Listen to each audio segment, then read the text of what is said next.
silla de vuelta. Gracias.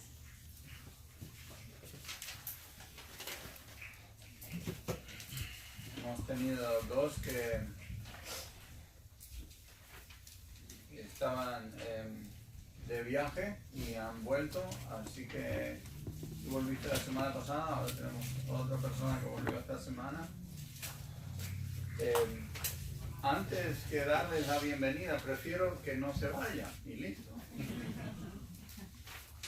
Que los extrañamos, pero me alegro que hayan vuelto.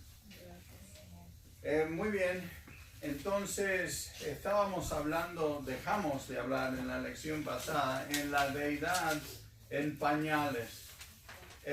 Lo asombroso de ese milagro es pensar que el Dios que lo creó todo se humilló a tal forma que se encerró en la piel de un niño tan inocente, tan inofensivo, tan delicado.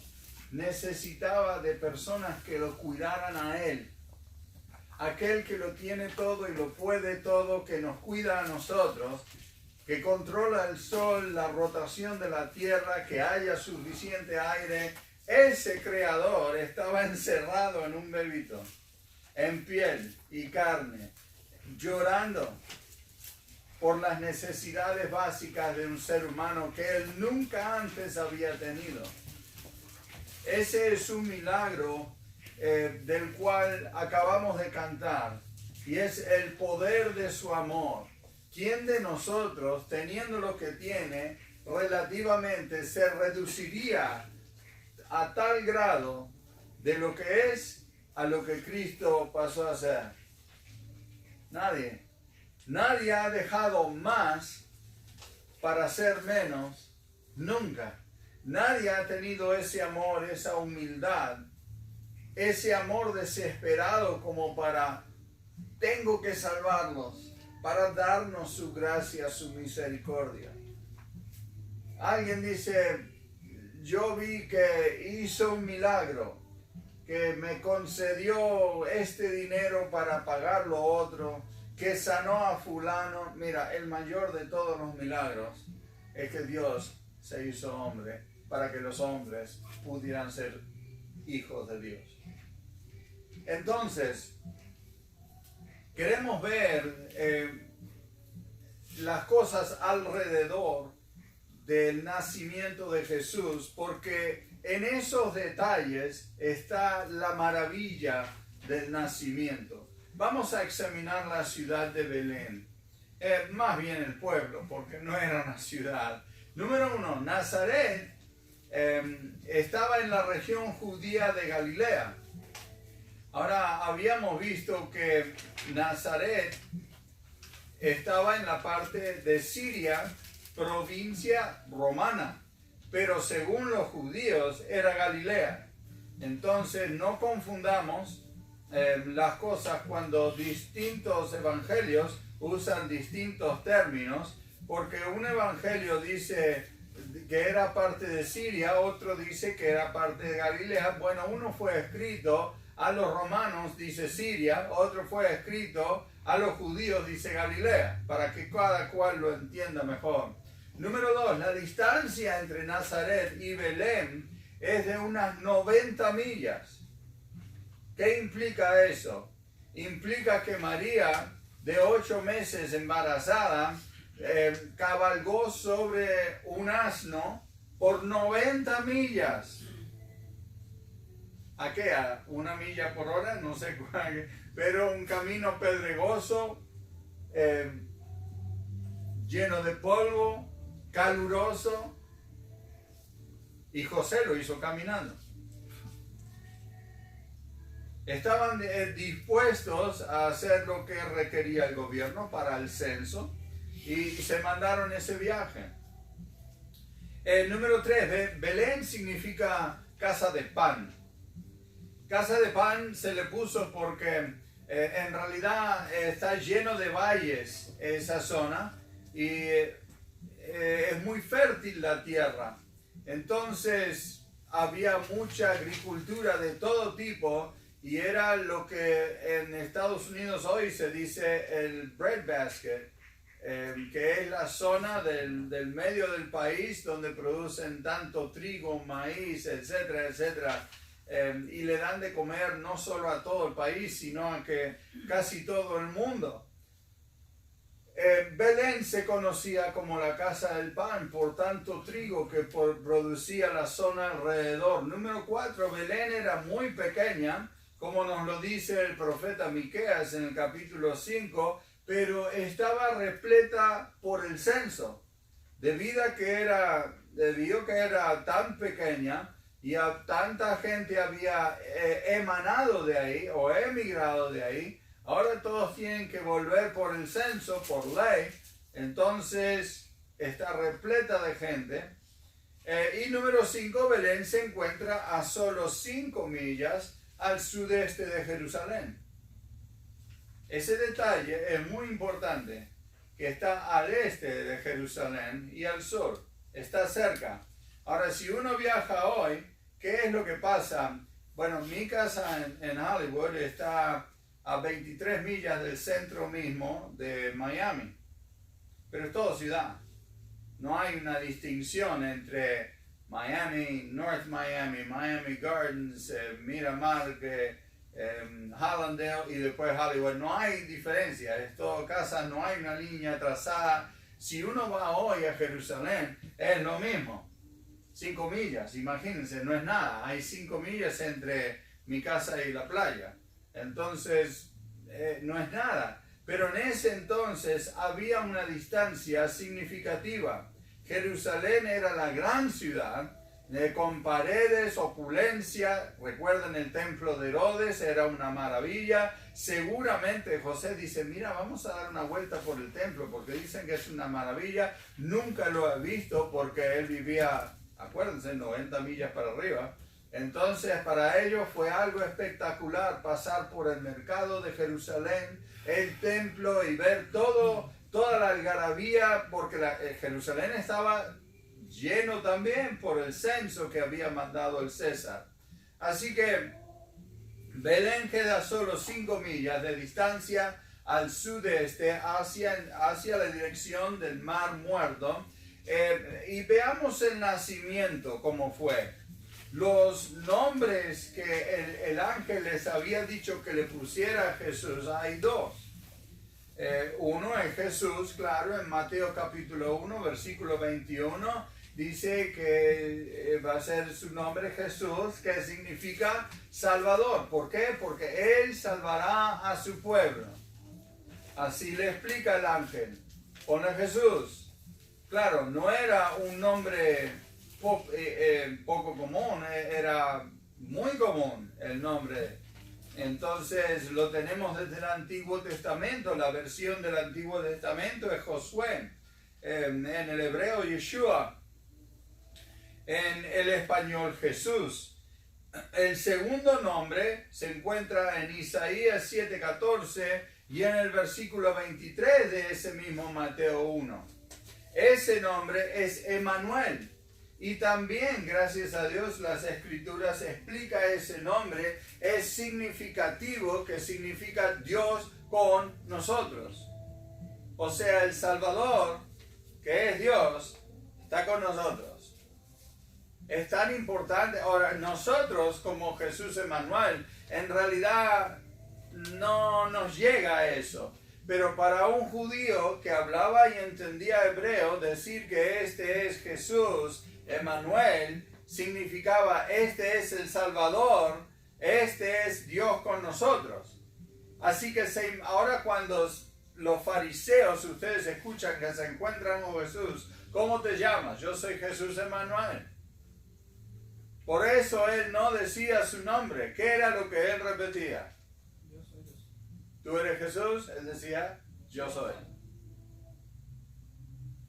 Que también era una referencia al Antiguo Testamento y también tenía un poder increíble e implicaciones, yo soy Dios. En todo momento Jesús quería que supieran, yo soy Dios. Más a los incrédulos, Él disfrazaba las cosas para que no supieran. Por eso él hablaba en parábolas y él explicó, los que quieren entender, los que creen, van a entender lo que yo digo. Los que no creen, no van a entender nada de lo que digo. Y ese era el propósito. Porque el propósito de Jesús, y la Biblia lo dice varias veces, es que hay que creer para ver, y no al revés.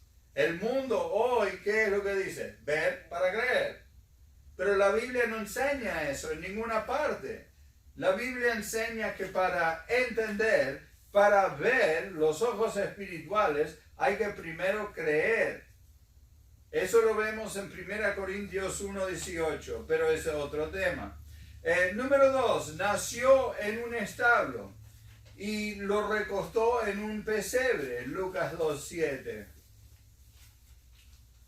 A minúscula, la segunda persona de la Trinidad se hizo carne. Eso en sí es una maravilla. El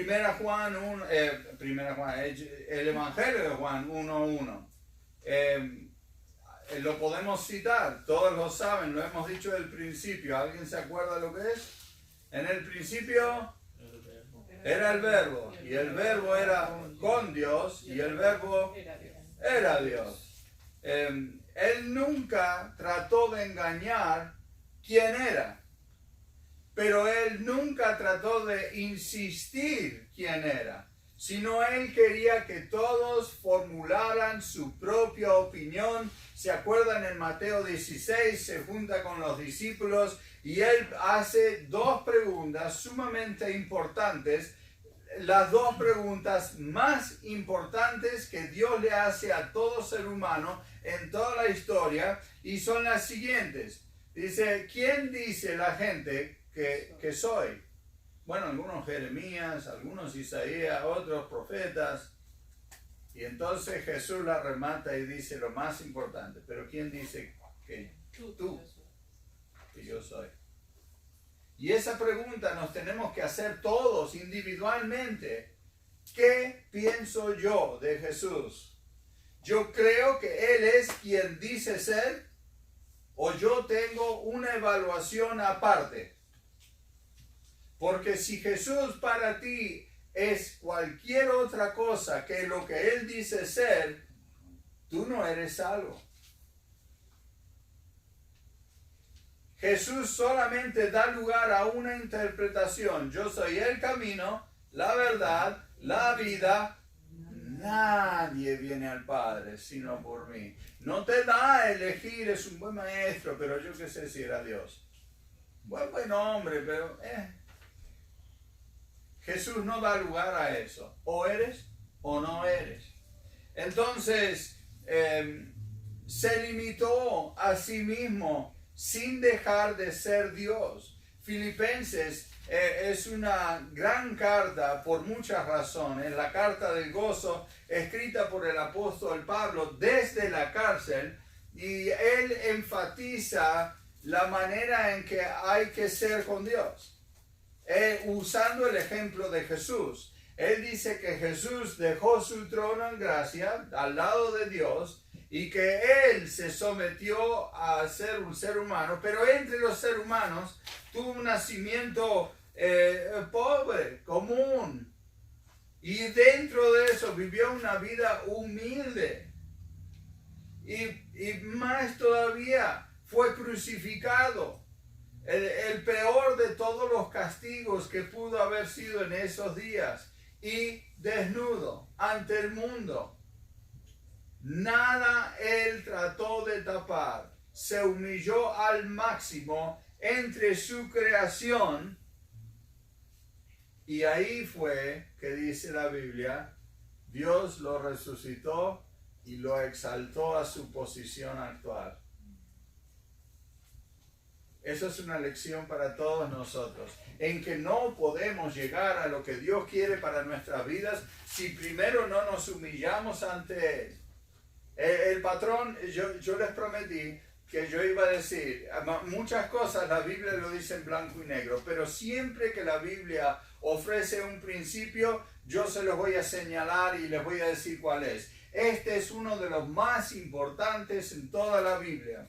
Y es simplemente que para llegar a saber o tener una relación con Dios, hay que saber quién es Dios y quién soy yo. Si tú no reconoces que eres pecador, sin mérito, sin esperanza, humillado hasta lo mínimo, Dios no te exalta para hacerte hijo de Dios. Heredero de Dios, coheredero con Cristo, eres lo más bajo como un pecador y te exalta hasta lo más alto como su hijo. Esas dos cosas son absolutamente necesarias. Letra C, completamente Dios y completamente hombre. 1 Timoteo 2:5, uno de los versículos más directos acerca de Dios, dice: porque hay un solo Dios y un solo mediador entre Dios y los hombres, Jesucristo, hombre. Es el único. Es tanto Dios como ser humano. Nunca dejó de ser Dios, pero se limitó a la piel y a la carne de un ser humano, siendo perfecto en todo sentido, sin pecado. Número 3. No había lugar para él en el mesón. Esa frase que vemos siempre en el nacimiento, y ya se habrán dado cuenta, no estoy relatando el nacimiento como comúnmente lo hacemos. ¿Por qué? Porque todo el mundo lo sabe. Lo hacemos todas las navidades, se aproxima. Y ya verán, voy a mencionar algunos detalles que quizá no sepan en un minuto. Pero esto me llama la atención a mí siempre. No había lugar para él en el mesón. Me indica que no lo estaban esperando. Y ¿saben qué? A minúscula no tenemos las mismas, aún tenemos las mismas tendencias de no dar lugar a Jesús. Jesús dijo: voy a venir, voy a venir, voy a venir. Más de 40 profecías se cumplieron a la misma vez en el nacimiento de Jesús. O sea que si alguien no lo estaba esperando, es porque no creían. Por eso mandó a Juan el Bautista para que predicara arrepentimiento, para que se bautizaran. Me arrepiento, creo y lo estoy esperando. Pero no lo estaban esperando. ¿Y saben qué? Jesús también ha dicho: así como me han visto ir, voy a volver a este mismo lugar acá. Nadie lo está esperando. Hace mucho tiempo que dijo eso y todavía no viene. Tengo que trabajar, tengo que juntar dinero, tengo que... ¿Cuáles son las prioridades de la sociedad? No están buscando a Jesús. No están preparándose para su segunda venida. Y créanme que su segunda venida no va a ser nada como la primera. No va a ser en bajeza y humildad, pobreza. Va a ser en santidad y poder para regir su autoridad. Y no lo estamos esperando. Así que tenemos las mismas tendencias que la sociedad de ese entonces. B minúscula. Cualquier cosa que le quite el lugar al Señor pasa a ser nuestro Dios. ¿Qué estás haciendo? No contesten, por favor. Esto es retórico. ¿Qué están haciendo o estamos haciendo que le da primer lugar a otra cosa que no sea Dios? Porque todos lo estamos haciendo. Yo le estoy dando primer lugar a mi salud. Lo admito. Fui al médico el otro día y la doctora estaba bailando en una pata. Dice: mira, tus resultados volvieron, estás mejor que en todos los años que yo soy tu doctora. Estás fantástico. De acá te queda solamente ser normal. porque mejor no puedo estar. ¿Cierto por esto? Entonces, yo tengo preocupación por lo que yo veo en el espejo. Mi doctora ve lo que está adentro. A ella le preocupa mis niveles de azúcar, mi presión, mi colesterol. ¿No? A mí me preocupa lo que yo veo en el espejo. Ahí está mi confesión. No te confieses ante todos, pero examina tu corazón. ¿Qué es lo primero? Tu empleo, tu hipoteca. ¿Saben qué? Yo me crié en un país hispano y mi padre es el que cría, no el que engendra, así que yo voy a pisotear algunos pies, no se ofendan. Pero uno de los dioses más grandes que tenemos los hispanos, después del dios dólar, son nuestros hijos. Nos tienen acá dominados. Lo que quieran nuestros hijos, para allá vamos. El mejor colegio, la mejor ropa. Hay gente en la iglesia acá que me han dicho personalmente, pastor, me voy. Porque en el otro lugar ofrecen caramelos, a los chicos les gusta, y esto.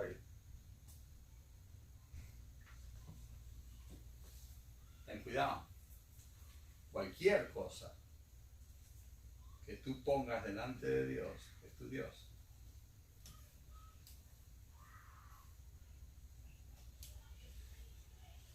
Entonces,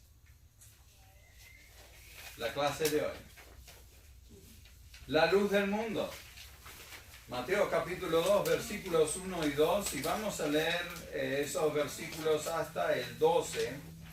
Cuando Jesús nació en Belén de Judea, en días del rey Herodes, vinieron del oriente a Jerusalén unos magos diciendo, ¿dónde está el rey de los judíos que ha nacido? Porque su estrella hemos visto en el oriente y venimos a adorarle.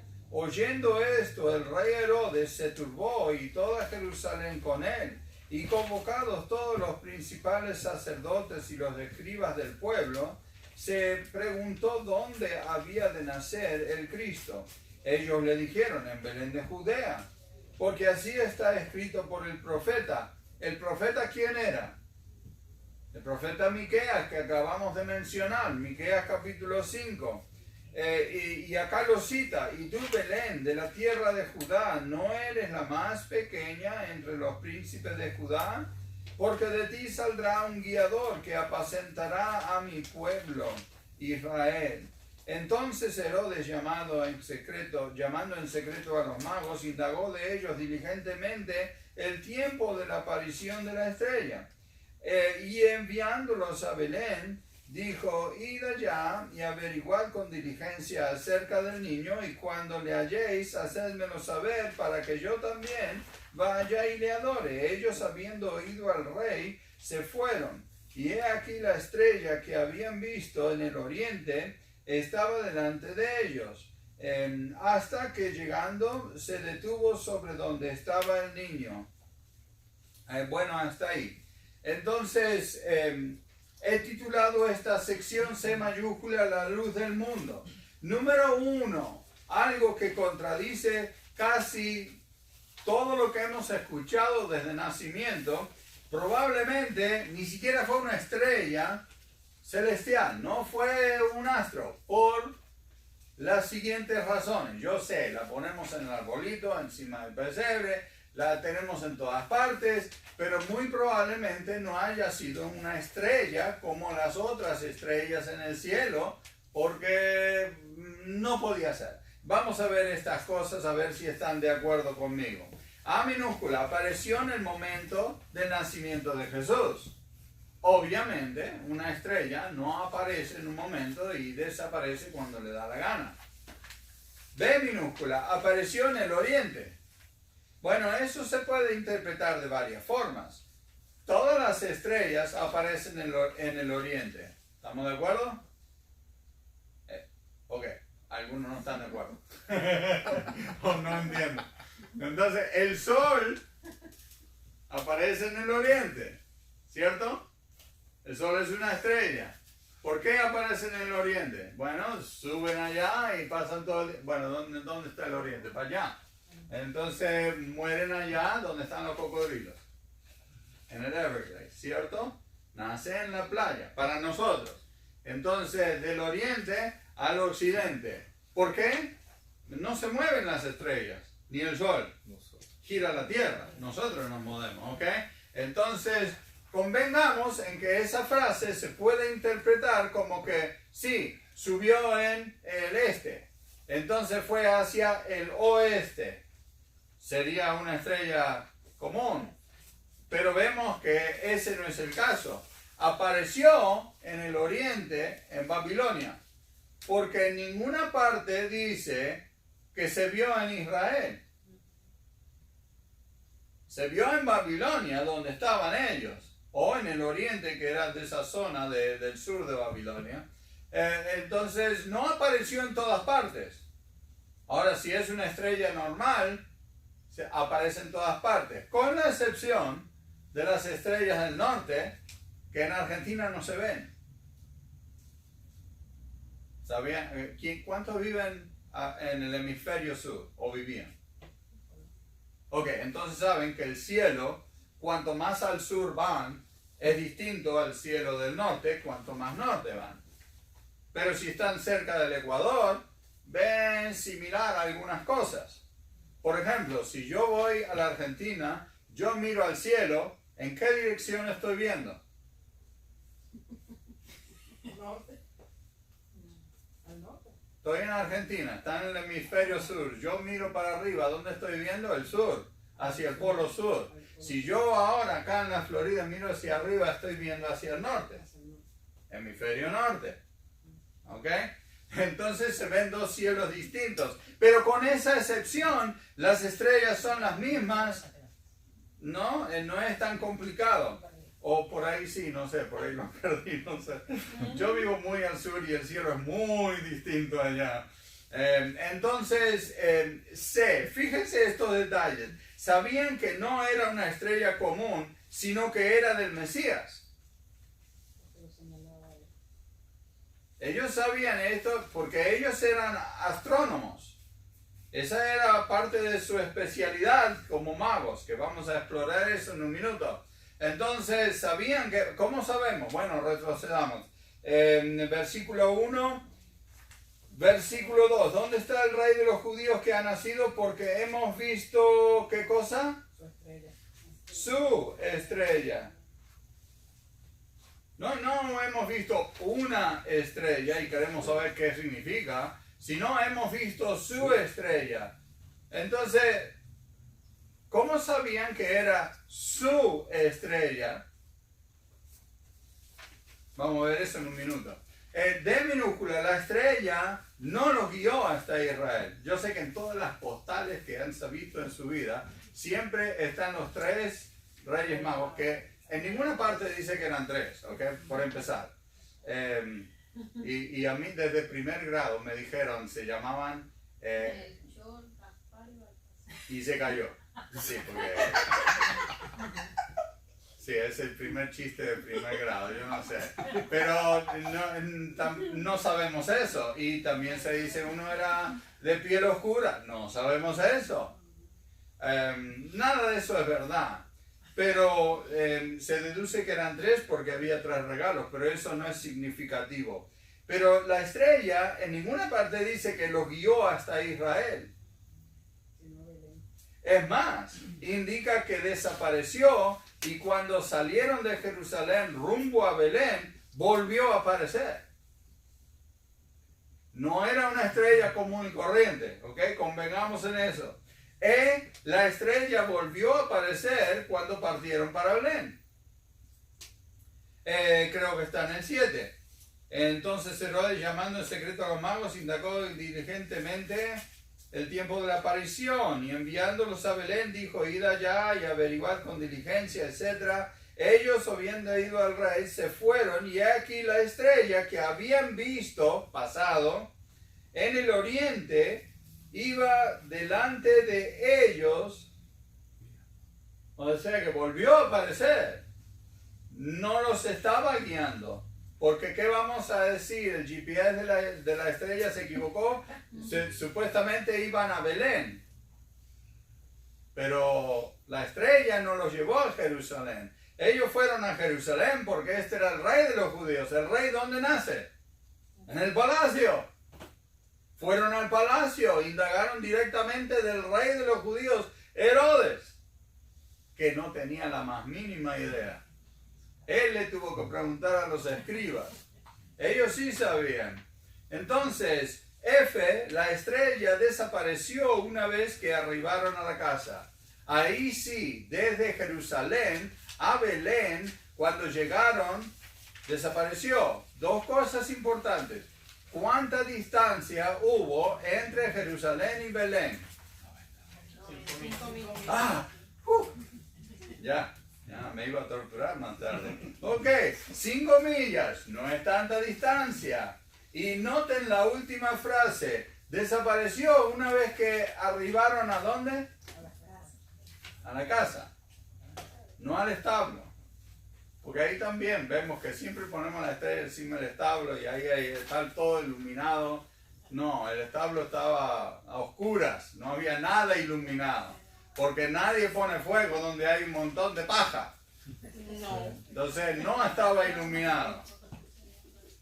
No había estrella que lo ilumine, pero cuando nació Jesús aparece la estrella. Ellos sabían que ese era el momento, partieron. Partieron hacia Israel porque sabían que era el rey judío. ¿Cómo sabían? ¿Cómo sabían a dónde ir? Ajá. Me alegro que hayan preguntado porque son curiosos como yo. Entonces, antes de indagar a los magos, quiero contestar una pregunta lógica. Bueno, si no fue una estrella, ¿qué fue? Yo tengo una teoría. Esto no es bíblico. Es mi interpretación. La sugiero como una posible aplicación e interpretación como quieran. A minúscula, Dios guiaba a Israel a través de una columna de fuego de noche y una columna de nube de día. ¿Se acuerdan en el Antiguo Testamento cuando habían salido de Egipto? B minúscula, cuando Dios cubría el tabernáculo con esta nube resplandeciente, ellos no viajaban. Significaba que Dios estaba con ellos y no tenían que ir a ningún lado. Pero cuando la nube, que era resplandeciente, nube de fuego, entonces se levantaba y se iba hacia el cielo, ya ellos desarmaban el tabernáculo y seguían viaje siguiendo a la nube. Y si era de noche, al fuego. Todo eso lo pueden leer, ahí puse los versículos. Quiero que me ayuden a leer Salmo 27, versículo 1. De ahí en más vamos a empezar a leer estos versículos si quieren adelantarse y a buscarlos. Jehová es mi luz y mi salvación. ¿De quién temeré? Jehová es la fortaleza de mi vida. ¿De quién he de atemorizarme? Varias veces en la Biblia usa este término que Jehová es luz. Dios es luz. Y sabemos por otros versículos que vemos en el Nuevo Testamento, por ejemplo, que en el nuevo cielo no habrá sol. Dios destruye el sol, las estrellas y todo lo antiguo y no lo reemplaza. ¿Por qué? Porque Él es luz, Él está en el trono, Él está presente en la tierra y no hay necesidad de luz. Es más, dice que donde está Dios no hay noche, ni hay necesidad para descansar o dormir. No habrá noche. Entonces, pero eso lo sabemos de nuestro estudio en Apocalipsis, ¿no? Entonces, veamos lo siguiente. Aplicándose a Jesús, Juan 8:12 dice. Otra vez Jesús les habló diciendo: Yo soy la luz del mundo. El que me sigue no andará en tinieblas, sino que tendrá la luz de la vida. Jesús es la luz del mundo. Y Él dijo, mientras yo estoy en el mundo, yo soy la luz del mundo. Pero cuando Él se fue, también en Juan dice, ahora ustedes son la luz del mundo, porque me tienen a mí adentro. Ustedes iluminan, y Él estaba aplicándolo de forma espiritual, en minúscula. Jesús es la estrella resplandeciente de la mañana. Apocalipsis 22:16. Yo, Jesús, he enviado mi ángel para daros testimonio de estas cosas en las iglesias. Yo soy la raíz y el linaje de David, la estrella resplandeciente de la mañana. La estrella resplandeciente de la mañana. Y por último, F, en Juan 1:14, que también lo debemos saber, si no de memoria lo hemos escuchado 1000 veces por lo menos. ¿Alguien lo puede leer? Y aquel verbo fue hecho carne y habitó entre nosotros y vimos su gloria, gloria como del unigénito del Padre, lleno de gracia y de verdad. Vimos su gloria. Finalmente, la gloria de Dios. Éxodo 33, versículos 18 al 23, 5 versículos. Él entonces dijo: Te ruego que me muestres tu gloria. Y le respondió: Yo haré pasar todo mi bien delante de tu rostro, y proclamaré el nombre de Jehová delante de ti. Y tendré misericordia del que tendré misericordia, y seré clemente para con el que seré clemente. Dijo más: No podrás ver mi rostro, porque no me verá hombre, y vivirá. Y dijo aún Jehová: He aquí un lugar junto a mí, y tú estarás sobre la peña. Y cuando pase mi gloria, yo te pondré en una hendidura de la peña, y te cubriré con mi mano hasta que haya pasado. Después apartaré mi mano, y verás mis espaldas, mas no se verá mi rostro. Entonces, este es un encuentro con Moisés en el monte Sinaí. Ya había dado los 10 mandamientos que él le mandó a Moisés: tráeme 2 tabletas de piedra. Dios escribe los mandamientos, y cuando vuelve estaban adorando a un becerro de oro que era un dios egipcio.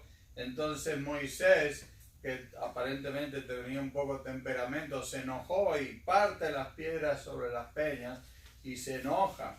Él, cuando bajó, no se dio cuenta, pero todo el mundo se quedó mudo porque él resplandecía, porque venía de la presencia de Dios.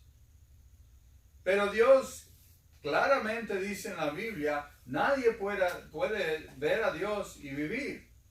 Entonces había un problema, porque Moisés volvió a subir con 2 tabletas, se arrepiente ante Dios: muéstrame por favor tu misericordia. Le pide, Dios vuelve a escribir los 10 mandamientos, y Moisés le dice: yo quiero ver tu gloria, quiero ver que estás conmigo. Moisés lo vemos como un gran líder, y lo fue. Lo vemos como alguien que hizo cosas espectaculares y las hizo, pero tenemos que acordarnos que Moisés era un miedoso, entre otras cosas. Te voy a dejar para tu estudio, ok. Entonces, Moisés era muy inseguro y constantemente buscaba la confirmación de Dios, y Dios le daba seguridad: yo voy a estar contigo. Es más, el que asume después de Moisés es Josué, y le dice exactamente lo mismo. 5 veces le dice, 3 de ellas casi idénticas: mira que te mando, que te esfuerces, seas valiente. ¿No es cierto?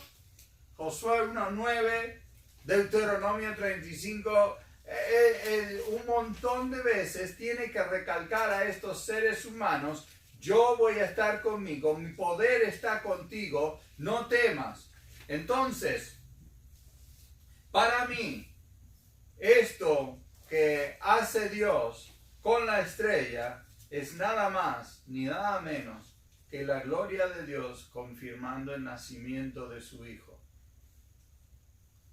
La gloria de Dios es más brillante que una estrella. La palabra en el hebreo no es estrella, no es astro, es expansión. Como que fueran un montón de estrellas, como que fuera el sol mismo. Dice que era tan brillante que ellos sabían no podía ser otra cosa que su estrella. Hemos visto su estrella en el cielo. Y esa confirmación para mí era la gloria de Dios. Por eso vino para confirmar su nacimiento, desapareció, después apareció de vuelta para guiarlos al lugar. Todo eso con un propósito de mayúscula, los magos del oriente. Bueno, de versículos 1 a 12 habla exactamente, y en ningún otro evangelio menciona a estos magos, que por cierto no eran reyes. Número 1, tenemos que entender que si ellos sabían acerca de la estrella, hay un solo lugar en toda la Biblia donde es profetizado esta estrella. Entonces ellos tienen que haber sabido la profecía antigua. Sabían los escritos de Daniel, ahora les voy a demostrar por qué. Sabían los escritos de los profetas más antiguos hasta Génesis 49. Sabemos eso porque ellos sabían que tenían que ir a Judá, no a Galilea, que quedaba en el norte. No, tenían que bajar hasta Judá. ¿Por qué? Porque Génesis 49, donde dice las bendiciones a las tribus, menciona que el Mesías vendría de la tribu de Judá. Sabemos que ellos sabían de los profetas más antiguos, pero ¿qué sabemos? Ellos no sabían del profeta Miqueas, porque ellos no sabían que venía a Belén. ¿Por qué? Porque ellos sabían de Daniel y todo lo que era anterior, pero no sabían de los profetas que venían después del cautiverio. Porque Daniel estuvo en el cautiverio, ellos lo sabían. Pero Miqueas vino después y ellos no sabían eso. Por esta razón, en Números 24, versículo 17, es el único lugar en toda la Biblia donde se profetiza la estrella. Entonces ellos tendrían que saber, e irónicamente, no viene de un profeta de Dios. Viene de un adivino llamado Balaam, que vivía en Petor, que era una ciudad cerca de Babilonia. Babilonia, ¿por qué se conoce? Porque era la fuente, el origen, la madre de todas las religiones paganas. Entonces este Balaam sí conocía al Dios Jehová de Israel. Sí sabía, pero también creía en otros dioses. Así como él bendecía y adoraba a Dios, también maldecía y hacía todo por dinero. A ellos lo contrataban para maldecir o bendecir al que sea, y él viajaba itinerariamente para hacer lo que les dé la gana. Y pueden leer esa historia desde el 22 al 24 de Números. Y resulta que Balaam, el profeta que vivía cerca del río Éufrates, cerca de Babilonia, entonces el rey Balac, que era el rey de Moab, quería contratarlo para que él maldiga al pueblo de Israel que cruzaba por sus tierras para entrar a la tierra prometida con Josué. Entonces, esa es la historia de cómo el burro le habla al profeta Balaam, ¿no es cierto? Así que número 1, el adivino Balaam podría haber sido uno de los que iniciaron el orden de la corte babilónica. Porque acuérdense, cuando invadieron los babilónicos se llevaron a todos los jóvenes inteligentes, talentosos, para llevarlos a la Universidad de Babilonia como esclavos, pero para hacerlos sátrapas, para que estudien política, para que sean inteligentes. Y había 4 que se distinguieron: Beltasar, Sadrach, Mesach, Abednego, que eran los 4 amigos. Beltasar es Daniel. Daniel era el que profetizó tanto acerca de la llegada de Jesús. Entonces, el sátrapa babilónico y medo-persa más importante e influyente había sido el profeta Daniel, porque le caía bien a tanto Nabucodonosor como después el Medo-Persa Darío, y era tan inteligente, interpretaba sueños, y hay muchos paralelos con José. Interpretó un sueño y subió en los rangos, ¿no es cierto? Entonces había muchos paralelos. Y también fue lanzado a la fosa de los leones, al igual que José, a la cárcel, por hacer bien, no por hacer mal, por ser fiel a Dios. Y después fue exaltado a lo máximo. Fue el tercero en todo el reino de los medo-persas. Un judío, un esclavo, subió a lo máximo. Igual que un preso en Egipto, subió a ser el segundo en todo el reino. Entonces, los magos tenían como máximo a este Daniel. Lo estudiaban, enseñaban. ¿Y Daniel qué es lo que enseñaba a él? Todos los escritos del Antiguo Testamento. Y a través de Daniel estudiaron todos los profetas, Balaam incluido, porque el tema favorito de Daniel es obviamente cuándo va a venir el Mesías. Es más, todo profeta quería profetizar acerca del Mesías. Número 4. Los magos muy probablemente habían aprendido la profecía del Mesías de los escritos del profeta Daniel. Número 5. Los magos eran estudiantes de las escrituras. Sabían lo que significaba la estrella, A minúscula. B. Sabían dónde dirigirse. C. Sabían que era señal del nacimiento del Mesías. Y D. Venían preparados para adorar. Así que sabemos que estos magos eran creyentes. Creían en el Dios de Israel. Venían preparados para encontrar lo que se había profetizado.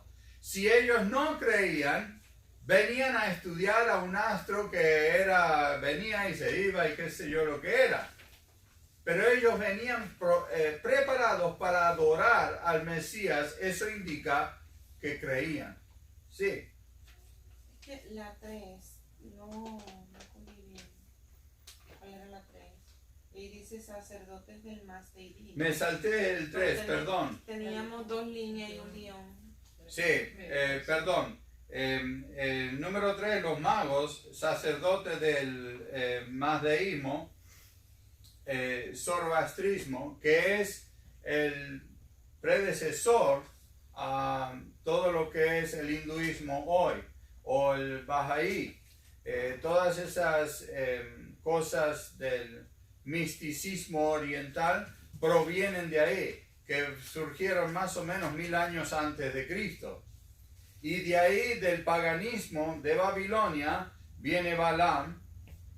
De ahí que viene toda esa cultura que tenían los babilónicos. Ellos agarraban a lo mejor de todas las tierras que conquistaban, los traían a Babilonia y los educaban en este sistema. Por eso se distinguían los 4 muchachos judíos, porque nunca fueron parte de ese sistema, sino que ellos enseñaban al Dios de Israel.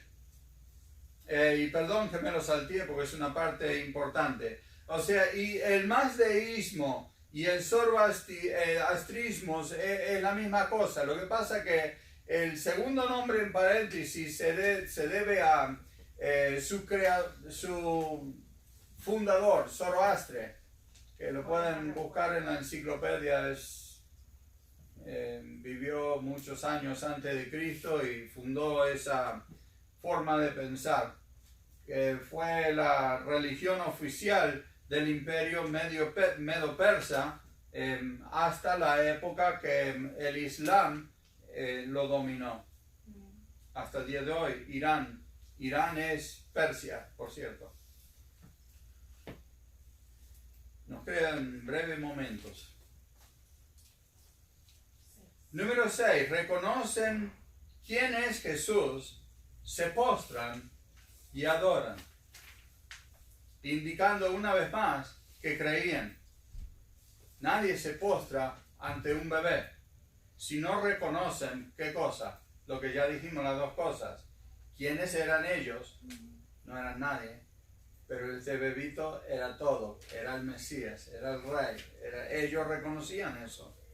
7, le dan regalos. Estos los hemos hablado muchas veces antes. Le dan 3 regalos que no indica la cantidad de magos, simplemente que eran oro, incienso y mirra. Oro era un regalo para un rey, indicaba la deidad de él.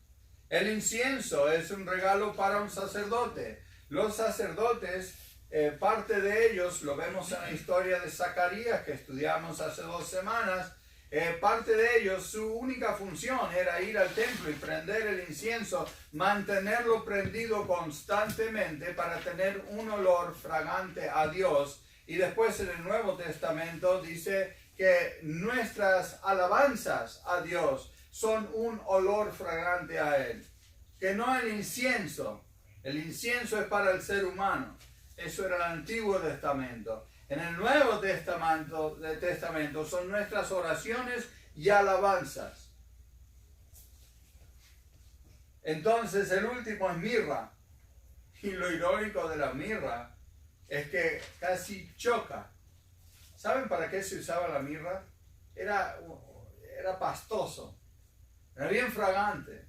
Fuerte el olor. Pero bien pastoso. Una vez que iban a enterrar a alguien, lo envolvían similar a lo de las momias. Primero tenía que tener una túnica que subía, no se cortaba y bajaba por la parte de atrás. Después lo envolvían como una momia. Y para que eso no oliera, lo empastaban con mirra. Ellos reconocían quién era, porque la mirra es un regalo para un difunto, para un muerto. Al darle esos 3 regalos le están diciendo: Él es el rey, mi sacerdote y mi sacrificio. Ellos entendían muy bien quién era este bebé. Y 8, un encuentro verdadero con Jesús cambia el rumbo de tu vida. Si en tu vida no hubo un cambio al conocer a Jesús, no lo conociste. El último versículo, el 12, termina así la historia. Pero siendo avisados por revelación en sueños que no volviesen a Herodes, regresaron a su tierra por otro camino. Después de ver al niño Jesús, cambió su trayectoria. Si estás aquí y nunca has conocido a Jesús, puedes saber con seguridad que Él es el único que puede cambiar tu vida. Oremos. Padre, gracias por esta oportunidad, gracias por la riqueza de tu palabra, gracias por darnos el privilegio de estudiarla. Ayúdanos a hacerlo con dedicación y devoción, en nombre de Cristo. Amén. Amén.